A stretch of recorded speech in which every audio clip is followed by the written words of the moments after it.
Hello friends, मैं राधिका देवांगन आज आपको बताने जा रही हूँ ट्वेल्थ क्लास कॉमर्स इकोनॉमिक्स का असाइनमेंट आपका नवंबर का।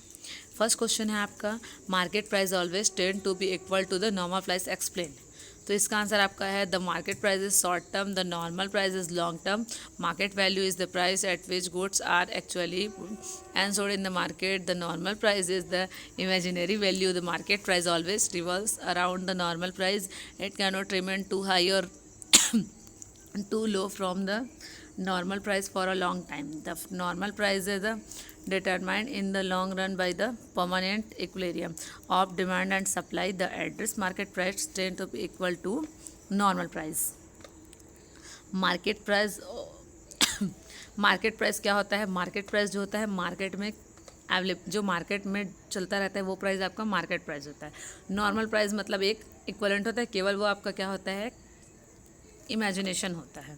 तो क्या होता है, जो आपका नॉर्मल प्राइस होता है उससे उसके मतलब मान के चलिए उसके आगे पीछे इर्द गिर्द जो आपका मार्केट प्राइस है वो घूमते रहता है। फिर आपका explain the difference between monopoly and monopolistic competition. Here difference between monopoly and monopolistic competition. There is only one firm. Monopoly में क्या होता है, एक ही फर्म होती है। Monopolistic competition, there are many firms, इसमें बहुत सारे फर्म होते हैं। फिर है आपका uniform goods are produced, lack of substitution is found near the object. ये क्या लिखा है, differentiate good are produced, there are substitute objects near the object. देखो मोनोपोली में क्या होता है, आपको सब्सटीट्यूट प्रोडक्ट्स अवेलेबल नहीं होते हैं क्योंकि एक ही फर्म होता है, सिंगल फर्म। फिर है आपका यहाँ पे वस्तुओं में क्या पाई जाती है, डिफ्रेंशिएट पाई जाता है ना इस गुड्स में, इसलिए क्या होता है यहाँ पे सब्स्टिट्यूट वस्तुएं पाई जाती है। फिर है it is possible to have a price discrimination. Monopoly में प्राइस डिस्क्रिमिनेशन पॉसिबल है, मोनोपोलिस्टिक में प्राइस डिस्क्रिमिनेशन इतना इफेक्ट नहीं होता है। ठीक, फिर है sales cost are no importance, there is a restriction of any new. यहाँ पे क्या होता है, सेल्स कॉस्ट जो है उसका कोई नो इम्पोर्टेंस होता है। यहाँ पे जो न्यू फर्में होते हैं उनकी एंट्री पर क्या होता है, प्रतिबंध होता है, रिस्ट्रिक्शन होता है, और यहाँ पर कोई भी फर्म आसानी से जा सकती है। Sales cost have a significant impact, new firms have the freedom to entry in the industry. फिर है आपका explain the price determination in the perfect competition under the following heads. Demand of goods, supply of goods, equilibrium of demand and supply. Demand of goods, इस पर आप diagram भी बना सकते हैं, तो आप इसमें क्या करेंगे, डायग्राम बना लेंगे। देखो हमेशा जो डिमांड होता है वो क्या होता है, आपका डिमांड होता है वो लेफ़्ट से राइट की ओर झुकता है ना। देखिए N item is demanded by consumers. A consumer demands an item because if its usefulness, how much the consumer will pay for the commodity depends on the marginal utility of the item. In no case will the consumer give more value to the marginal utility of item. Thus the marginal utility of the commodity to the consumer determines the maximum extent of the price of commodity. मतलब क्या है, demand क्या होता है,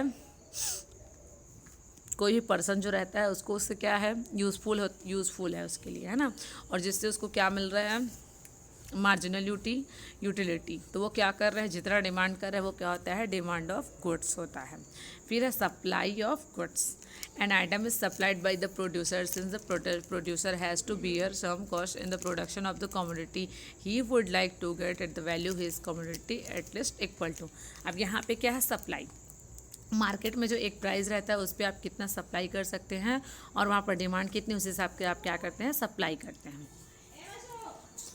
balance of demand and supply, the consumer will not pay the price of the commodity more than its marginal utility and the producer will not take the price of commodity below its marginal cost, hence the price of the commodity will be set somewhere between this two limits.